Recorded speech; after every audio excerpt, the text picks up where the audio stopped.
বন্ধুরা, আমি সুমনা। আমার আরেকটা নতুন ব্লগে তোমাদের অনেক অনেক স্বাগত, অনেক অনেক ভালোবাসা দিয়ে আজকে ভিডিওটা শুরু করছি। আশা করি তোমরা সবাই ভালো আছো, সুস্থ আছো। তো আমরা এই যে বিন্দাস আছি। সকালবেলা উঠে শরীরটা আমার বেশ ভালো লাগছিল না, কিন্তু কাজ তো আমার করতে হবে বলে আশেপাশে কাজকর্ম সব টুকটুক করে আস্তে আস্তে করে সারলাম। সেরে নিয়ে একটু শুয়েছিলাম। শরীরটা ভীষণই খারাপ লাগছে, ওই জন্য একটুখানি শুয়ে রেস্ট নিয়ে এখন উঠলাম। এখন 9:30 বাজে। তাড়াতাড়ি করে ভাত বসিয়ে দিলাম। বরমশাই গেছে বাজারে, বরমশাই আছে দেরি করে উঠেছে। কালকে রাত 4টে অবধি মাল করেছি, তাহলে আর কত শরীরে দেয় বলে। 2 দিন ধরে কাজের ভীষণ চাপ পড়েছে, রাত ধরে ধরে মাল করছি। আমার সকালে মাল করে উঠতে পারি না, সকালবেলা উঠে না আমার ঘরের ভীষণ কাজকর্ম থাকে। ওই কাজকর্মের জন্যই আমি আর মাল করে উঠতে পারি না। সকালবেলা 10টার মধ্যে বলেছে দিতে, আবার আজ সকালবেলা কারেন্ট ছিল না, ওই জন্য আমি মাল নিয়ে বসতেও পারিনি। হাফ হয়েছে আর হাফ হয়নি, আবার একটু পরে নিয়ে বসতে হবে। বড়মশা বাজারে গেল, মেয়ে আবার আজকে কক খাবে, মানে মাংস খাবে, তাই মাংস আনবে। দেখি আর কি করি ঠিক নেই। কালকের কিছু পান্তা ভাত রয়েছে, বড়া রয়েছে, সয়াবিনের তরকারি রয়েছে, সব একটু একটু করে রয়েছে। একবারের জন্য আর কি শেষ হয়ে যাবে। তো ভাত আলু সেদ্ধ দিয়ে বসিয়ে দিয়েছি। বড়মশা আসতে যদি হয়ে যায় তাহলে আর কি ঘি দিয়ে খেয়ে চলে যেতে পারবে কাজে। চলো পরে আসতে দিয়ে ভাতটা বসানোই আমার খাও হয়ে গেল। বড়মশাই ফোন করলো যে আমি পরোটা নিয়ে আসছি, পরোটা খেয়ে কাজে চলে যাবো। সময় নেই একদমই হাতে, আর আমারও শরীরটা দিল না।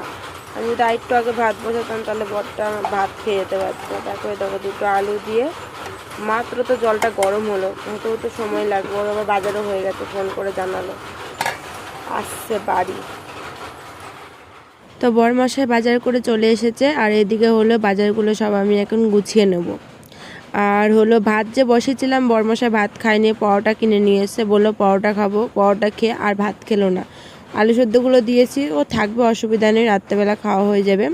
আর মেয়েকে সকালবেলা, ও তো পরোটা খাবে না, ওই পরোটার তরকারির থেকে ধরো একটু আলু খেলো, এরকম আর কি খেয়েছে। খাওয়া দাওয়া কিন্তু হয়ে গেছে, বরমশাই চলে গেছে কাজে।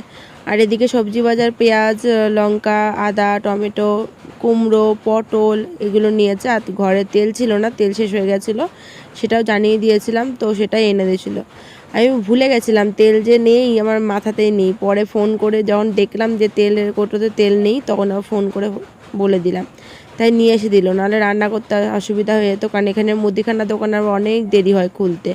তো ওই জন্য বাজার থেকে আনলে সুবিধা। দেখো পটলটা নিয়ে মুখের মধ্যে সঙ্গে সঙ্গে বকা দিলাম, ছুঁড়ে ফেলে দিয়েছে। মানে কি বলবো, শুধু দুষ্টুমি। বলো পটলগুলো বাজার থেকে এসছে, এগুলো মানে ধোয়া না নোংরা, আর সেগুলো নিয়ে মুখের মধ্যে। তো এদিকে লঙ্কার বোটাগুলো ছাড়িয়ে রাখলাম। আমার অনেকটা সুবিধা হয় জানো তো, যখনই বাজার করে নিয়ে আসে, ধরো লঙ্কা নিয়ে আসলো, আমি লঙ্কার চেষ্টা করি বোটাগুলো ছাড়িয়ে রাখার। তাহলে বলতো কি, যখন রান্না করি ঝমাঝম দিয়ে ধুয়ে আমি দিয়ে দিতে পারি। আর না হলে বোটা ছাড়াতে আবার অনেকটা সময় লেগে যায়। তারপরে চলে আসলাম এদিকে মেয়েকে খাওয়াতে। তো এদিকে ভাত হয়ে গেছে, ওকে এখন ঘি আলু সেদ্ধ ভাত। আমি মনে করি সকালে এটা বেস্ট খাবার আর কি বাচ্চাদের জন্য। তো এখন ওটা ওকে মেখে দিচ্ছি। ও তো এখন আমি খাইয়ে দিলে মানে নিজের হাতে খাবে, আমি খাইয়ে দিলে খাবে না আর কি।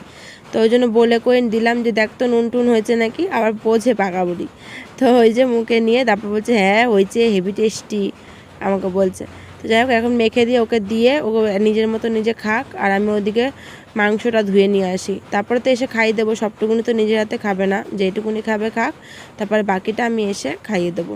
কারণ মাংস রান্না করতে নাহলে অনেকটা দেরি হয়ে যাবে, এমনি বেলা হয়ে গেছে, তারপরে আবার কাজ রয়েছে, কাজ করতে হবে। তো ওই জন্য তাড়াহুড়া আর কি। ওই জন্য ওকে ভাতটা মেখে দিলাম, তাহলে দুষ্টুমি করবে না, ঘরের থেকে বাইরে বেরোবে না। বাইরে তো ভীষণ পিছলা, পড়ে গেলে বিপদ। ওই জন্য ভাত দিয়ে বসিয়েছিলাম। আমি আবার যেভাবে চটকেছি দেখো, নিজে নিজে চটকে আবার দলা পাকাচ্ছে। তো খেয়েছে খানিকটা, আবার খানিকটা ছিল, পরে আমি খাইয়ে দেবো আর কি। তো ওদিকেও কিন্তু খাওয়া দাওয়া করছে, আর আমি এদিকে মাংসটা ধুয়ে নিয়ে চলে এসেছি। আজকে বেশি মাংস আনাইনি, 500 মতন মাংস নিয়ে এসেছি, কারণ আজ ইচ্ছাও করছিল না মাংস যে খুব খেতে, ভেবেছিলাম যে আজকে মাছ নিয়ে আসবো। তো বরমাসেরও মাছ খেতেই ইচ্ছা হয়েছে, কিন্তু আমার মেয়ের ইচ্ছা হয়েছে কক খাওয়ার, মানে মাংস খাওয়ার। ওই জন্য বরমাসে বললাম তাহলে থাক, তুমি 500 মতন মাংস নিয়ে আসো, আজকে মাংস রান্না করি, তারপরে দেখি কালকেরটা কালকে দেখা যাবে। তো ওই জন্য ওর জন্য স্পেশালি মাংসটা আনা বাড়িতে।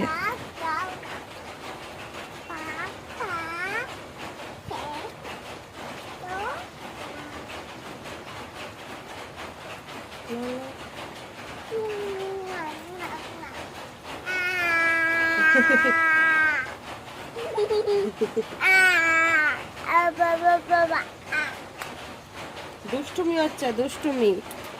মেয়েকে বসেছি, এই যে ভাত অল্প একটু খেলো নিজে হাতে, আর এই যে একটুখানি ভাত রয়েছে, এটা খাওয়াবো। খাইয়ে নিয়ে 5-10 মিনিট পর স্নান করাবো। মাংসটা বসিয়েছি, আলু ভাজা, তো মাংসটা বসিয়ে ওকে তারপর স্নান করিয়ে দেবো। কটা ভাত ওকে খাওয়াই দিই।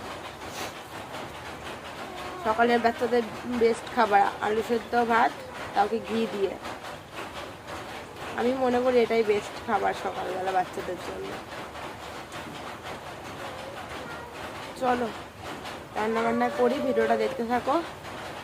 আমি কারণ ওদিকে রান্নাও করবো, এদিকে মেয়েকে খাওয়াবো, আবার বারবার হাত ধোয়া লাগবে আর খাওয়ানো লাগবে, কারণ ওদিকে রান্না নাড়াতে হবে আবার।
তো আলুটা ভেজে রেখে তারপরে দেখো তেলের মধ্যে জিরে শুকনো লঙ্কা ফোড়ন দিয়ে তারপরে পেঁয়াজটা ভেজে এখন মশলাটা দিয়ে ভালো করে কষিয়ে নেবো। আর আমি একবারে মাংস দিয়ে দেবো এখনই।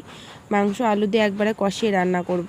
আমি এইভাবেই রান্না করে থাকি, জ্বালা বলো তো কি মাংসটা ভালো নরম হয়, আমার মেয়ের খেতে সুবিধা হয়, ওই জন্য আমি এইভাবে রান্না করে থাকি। আর না হলে বলো তো কি মশলা কষিয়ে নিই তারপর পরে মাংস দিয়ে রান্নাটা করলে মাংসটা একটু শক্ত থাকে, মেয়ের খেতে কষ্ট হয়ে যায়, কারণের জন্যই এরমভাবে রান্না করা।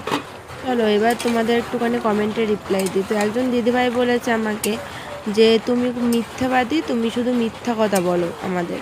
তো এই যে কমেন্টটা করেছো, মিথ্যা কথা আমি তোমাদের বলি না একদমই। এই যে তোমাদের মানে একটা ভুল ধারণা, সেটা হলো যে আমার বর মুসলমান, আমি হিন্দু, কেন বিয়ে করেছি মুসলমান ছেলেকে। তো এটা যে একদমই ভুল, কারণ আমার হাজব্যান্ড হলো মুসলমান না, হিন্দু, আর আমিও হিন্দু। হিন্দু হয়ে হিন্দুকেই বিয়ে করেছি। হয়তো থাম্বনেল টাইটেলে আগের ভিডিওতে ওরকম দিয়েছি, কিন্তু ভেতরটা তোমরা ঢুকে দেখো, অবশ্যই ডিটেলসটা আমি তোমাদের মানে জানিয়েছি। তো কমেন্টটা পেয়েছিলাম, ওই জন্য সেটাই রিপ্লাই তোমাদের কাছে দিলাম, না তোমাদের ভুল ধারণাটা তোমাদের কাছে থেকে। এখন 6টা বাজে, মেয়েকে মা নিয়ে গেল মন্দিরের দিকে, আর আমি একটু শুয়েছি চুলটা খুলে, চুলটা ভেজা ভেজা রয়েছে, শুকিয়ে যাবে হাওয়াতে, একটু শুলাম, ভালো লাগছে না শরীরটা। তারপরে তোমাদের সাথে ওই যে সে কাজ নিয়ে শেয়ার করলাম, কাজ টাজ করেছিলাম, বাসন মাজলাম, স্নান করলাম, তারপরে আবার বরমশাই আসলো, খেলাম, মেয়েকে খাওয়ালাম, নিজে খেলাম, এই তো ডিউটি। তারপরে ঘরটা ঝাঁট দিয়ে জামা কাপড় গুছিয়ে তুলে এই যে দুটো মেললাম এখানে খাটের মধ্যেই, আর বাকিগুলো পাখার ওপরে রেখে দিয়েছি। দলা পাখি, এই যে মানে দলা পাখি বলতে কি তুলে নিয়ে এসে রেখে দিয়েছি, ওগুলোকে ভাজ করব। আর মেয়েকে রেডি করিয়ে দিলাম, মেয়েকে নিয়ে গেল আর কি ইয়েতে মার বাড়ির ওখানে।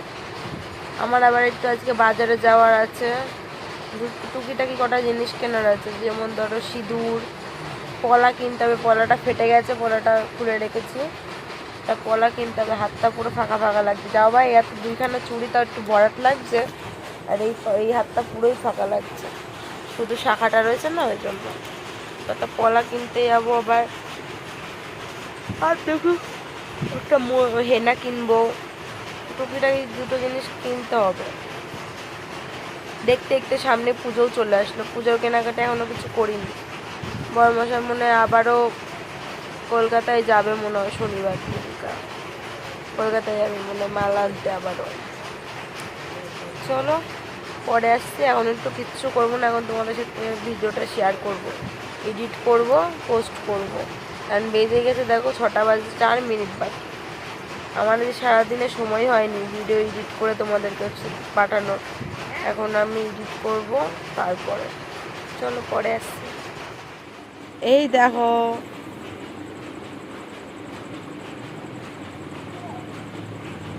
কি আছে এখানে? এই যে তাকাও, ওখানে কি আছে? এই যে কি আছে? কে দিয়ে গেছে বলতো? এই দেখ, কাকাই দিয়ে গেছে, কাকাই দিয়ে গেছে। কৃষ্ণদা এসে মাল নিয়ে গেল আর চিপ দিয়ে গেছে ওকে, ভেবেছে আছে।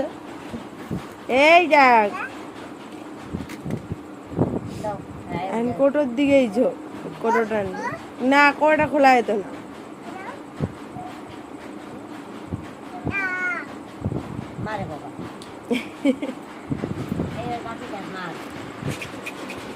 খাওনি, রেখে দিয়েছ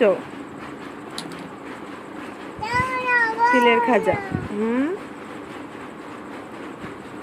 দাও, তুমি চিপ খাবা না? এটা খুলতে যেত না তো, দুখানা কিনা হয়েছিল, আগে একটা নষ্ট করেছে আর একটা প্যাকেটে ছিল, ম্যাগি কিনেছিলাম ওই সময়, আবার দিয়ে গেছে ওটাই মা এসে। মেয়ে এখন একটা নতুন কথা শিখেছে, দাও না মা, ভাত দাও না মা, নেও না, মানে এই জিনিসটা খুবই ভালো লাগে। চলো বন্ধু, আজকে তো ব্লগটা এখানে শেষ করছি।